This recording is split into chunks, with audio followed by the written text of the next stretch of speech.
Corporate world से घटती कमाई और उबाऊ जीवन शैली ने लोगों का मोह भंग इस कदर किया है कि लोग नौकरियां छोड़ रहे हैं, डिप्रेशन में जी रहे हैं, असमय मौत और बीमारियों का शिकार हो रहे हैं। लेकिन एक मामला ऐसा है कि एक टेक प्रोफेशनल गर्ल ने इस लाइन को छोड़कर एडल्ट कंटेंट की दुनिया में कदम रख दिया। जाहिर है यह तमाचा है आईटी वर्ल्ड पर, कॉर्पोरेट वर्ल्ड पर। जारा डार एक तकनीकी पेशेवर और यूट्यूबर ने अपना पीएचडी प्रोग्राम छोड़कर ओनली फैंस पर पूर्णकालिक वयस्क सामग्री निर्माता बन गई। उसने $1 मिलियन तक कमाई भी कर ली।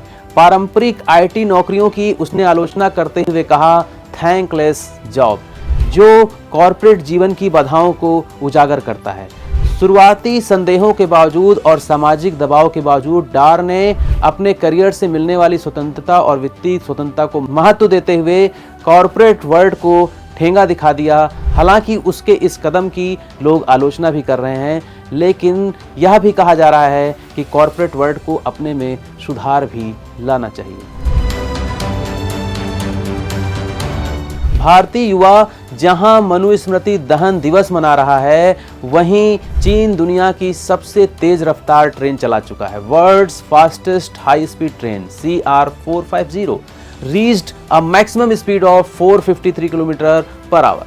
200 किलोमीटर प्रति घंटा से ऊपर की ट्रेन को कहते हैं हाई स्पीड ट्रेन, और चीन के पास 50,000 किलोमीटर से ऊपर का ट्रैक है हाई स्पीड ट्रेन के लिए। वहीं भारत के पास 200 किलोमीटर प्रति घंटा की स्पीड से ट्रेन चलाने के लिए ट्रैक ही नहीं है।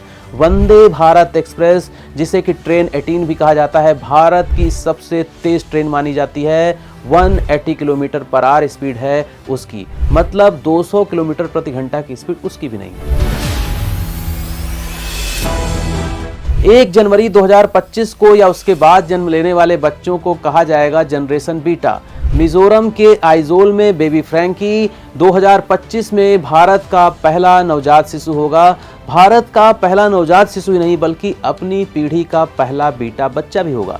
1 जनवरी 2025 से जन्मे बच्चों को जनरेशन बीटा कहने के पीछे सबसे बड़ा कारण है कि यह पीढ़ी artificial intelligence and technological development के एरा में पलेगी, बढ़ेगी। पिछली बार जब दुनिया में पीढ़ीगत बदलाव हुआ था, जनरेशन चेंज हुआ था, तो 2010 में हुआ था। तब जेन अल्फा बच्चे पैदा हुए। यह जनरेशन एक ऐसी दुनिया में पलेगी जहां टेक्नोलॉजी न केवल जीवन का हिस्सा होगी, बल्कि हर पहलू को गहराई से प्रभावित करेगी। बीटा टर्म दिया गया Australian based research firm McCrindle ने। Futurist Mark McCrindle coined the term generation beta और डिफाइन किया कि 2025 से 2039 के बीच के बच्चों को कहा जाएगा जनरेशन बीटा। यह भी बताया कि 2025 तक पूरे ग्लोबल पॉपुलेशन में जनरेशन बीटा का हिस्सा होगा 16% और ज़्यादातर जनरेशन बीटा के बच्चे 22वीं शताब्दी देखने के लिए जीवित रहेंगे। H1B वीज़ास, जब अमेरिका अपने प्रोडक्ट्स भारत में बेचता है, मशीनें बेचता है, हमारे प्रोडक्ट्स पर कभी बाल श्रम तो कभी पेस्टिसाइड्स के नाम पर प्रतिबंध लगाता है, और वैश्वीकरण के नाम पर, बाजार खोलने के नाम पर टैरिफ कम करने का दबाव भी बनाता है। उसकी इन सब हरकतों से हमारे यहाँ जो नुकसान होता है, जो बेरोजगारी बढ़ती है, उससे अमेरिका को कोई फर्क नहीं पड़ता। ग्लोबलाइजेशन के नाम पर सब कुछ करवाया जाता है। हालांकि जब हमारे यहाँ के हाई स्किल्ड प्रोफेशनल अमेरिका में H1B वीज़ास लेकर पहुंचते हैं, तो वहां पर विरोध शुरू हो जाता है कि हमारी वजह से बेरोजगारी बढ़ रही है, और उस समय अमेरिका शांत रहता है।